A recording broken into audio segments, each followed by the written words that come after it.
That's not the Baltimore skyline. The Baltimore skyline that I've ever known is the Key Bridge.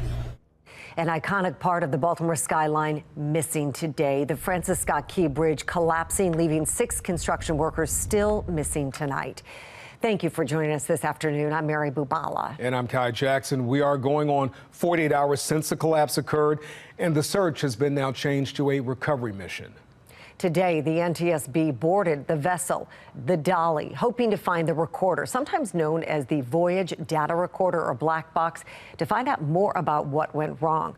Well, we want to show you the video again. It shows the moment the ship hit the bridge. You can see the dark outline of the ship approaching, loaded with 10,000 containers. On the bridge, you can see the blinking lights to the right from the 8-member pothole repair crew. Then 2 cars that are highlighted right there crossing just 10 seconds before the collapse.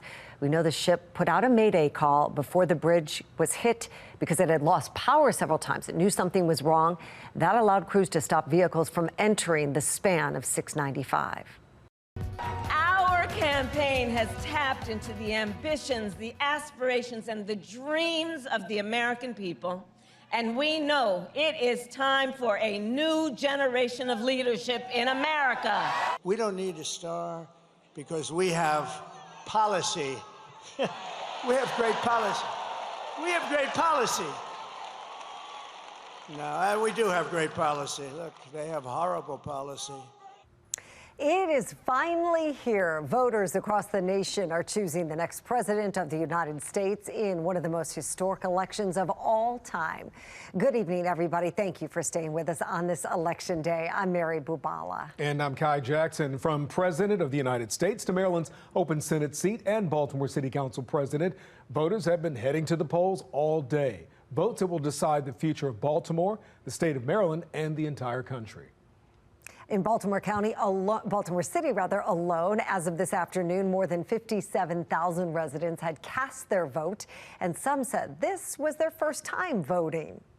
It's my first time voting in Maryland. I lived in Connecticut previously, and I think it's super important. My daughter's 14, trying to raise her to do the right thing, so exercising her rights. Everybody has their opinions, and everybody should give their opinions at the booth. We need to protect our rights and our freedoms and our liberty.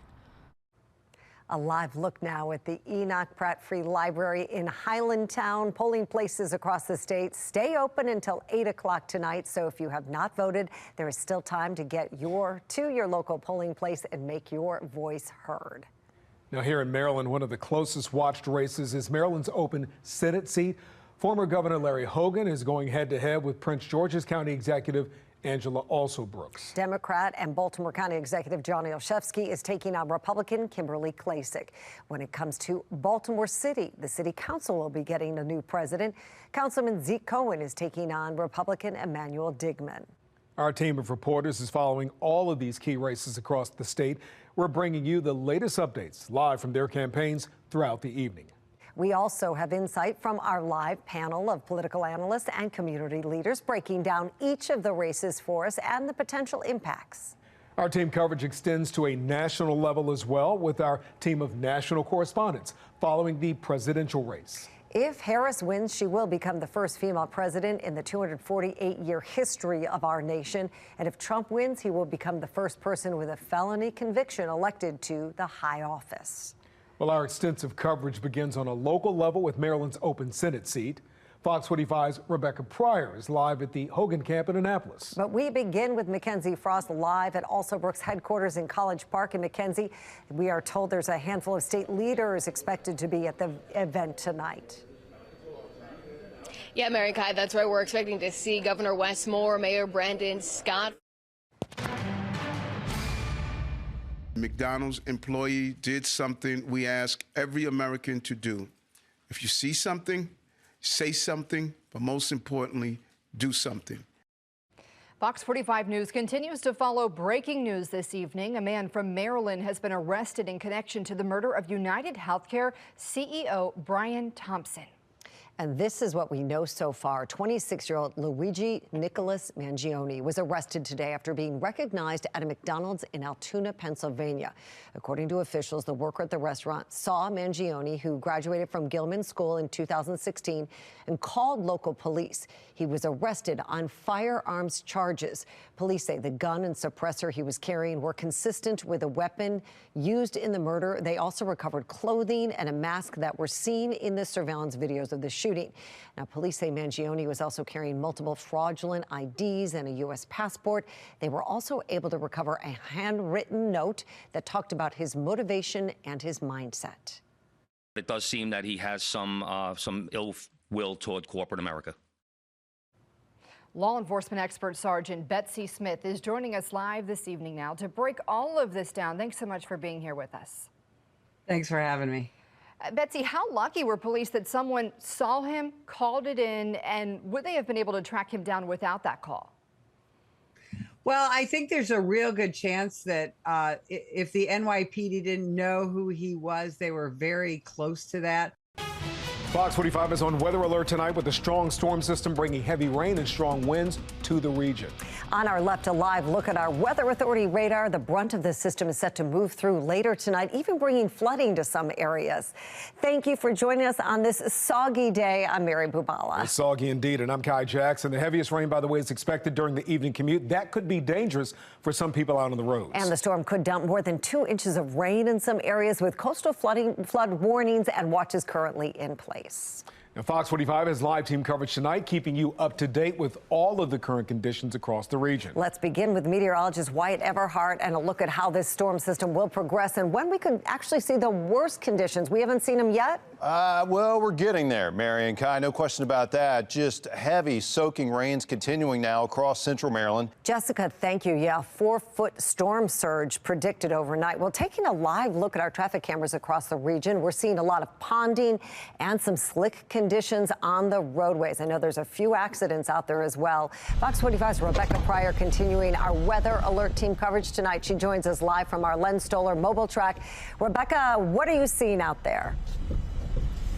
We are just passing the York Road. We have extensive live team coverage investigating all aspects of this breaking story. Team of reporters looking into the lingering questions surrounding the collapse, the latest details surrounding those still missing, and the overall impact this tragedy is going to have on the city and the state. Let's begin with Fox 45's Maxine Stryker with new information we're learning about the investigation. Maxine? Well, Kai and Mary, the search and recovery efforts, they continue here on the east side in Dundalk today. Thank you. Well, as crews continue to search for these 6 missing construction workers, tonight we're learning more about who they were. Fox 25's Jessica Babb has been talking with community members now mourning the loss of these 6 people. Jessica? Family members are hoping they can get some closure through this recovery process. Coming up at 5. Mary and Kai. All right, Mackenzie, thank you. And kind of continuing Mackenzie's thought about impact here, there's continuing coverage on that issue. Fox 45's Rebecca Pryor is speaking with port employees directly impacted by the loss of work. That's right. She joins us now live with their concerns. Rebecca? Kai and Mary, it was a catastrophe that no one saw coming, and now suddenly thousands are without work. Now, a lot of reaction pouring in through social media. Fox 45's Alexa Ashwell joins us live in studio with a look at what people are saying. Alexa. Well, Mary, we're hearing from people near and far, many posting with the hashtag Pray for Baltimore. Let's take a look at some of these tweets coming into our newsroom. Hashtag Pray for Baltimore, praying for the lives that were lost, family and friends who were affected. That's a little tie there. Here, a candle company sending prayers and strength to the individuals and families impacted by this difficult situation.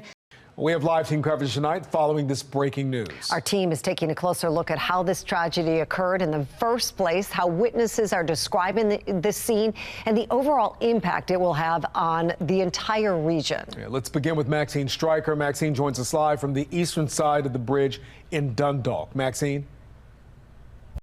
Shifting gears to the strain on this collapse and what that will mean for the local and global supply chain. Fox 45's Rebecca Pryor joins us live with the impact this will have on everything from the car industry to the cruise lines. Rebecca? Okay, Mary. Well, first and foremost, the focus has been on the search and rescue efforts here today. But soon, the impacts of this tragic collapse will be far-reaching. As we know, sea traffic to one of the nation's busiest ports shuts down indefinitely.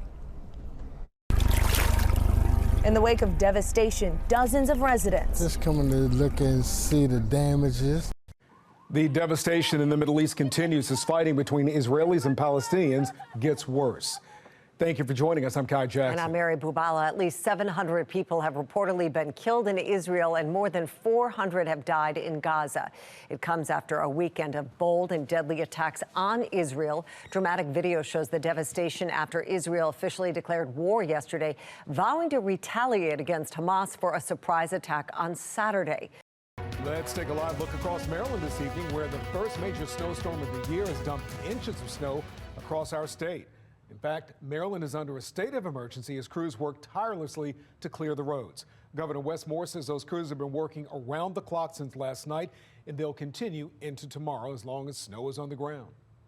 And as of this morning, the State Highway Administration and the Maryland Transportation Authority have deployed nearly 3,000 personnel to treat and plow state routes. But I do want to be very, very clear to the people of this state. This is still an active state of emergency. This is still an active state of emergency. Well, this is what it looked like across Maryland today. On the left, Annapolis, one of the areas that saw the most amount of snow from this system. The snow in Rogers Forge, many kids getting out to the sled hill to take advantage of the day off. And downtown Baltimore, where Mayor Scott announced a state of emergency and a code blue alert for Baltimore last night. That code blue has been extended through this Saturday because of the frigid temperatures that will stay with us. Good evening, everybody. Thank you for staying with us on this snow day. I'm Mary Bubala. And I'm Kai Jackson. We have live team coverage this evening. Our team of reporters is out in the elements, bringing you the very latest on the cleanup efforts and road conditions around the state.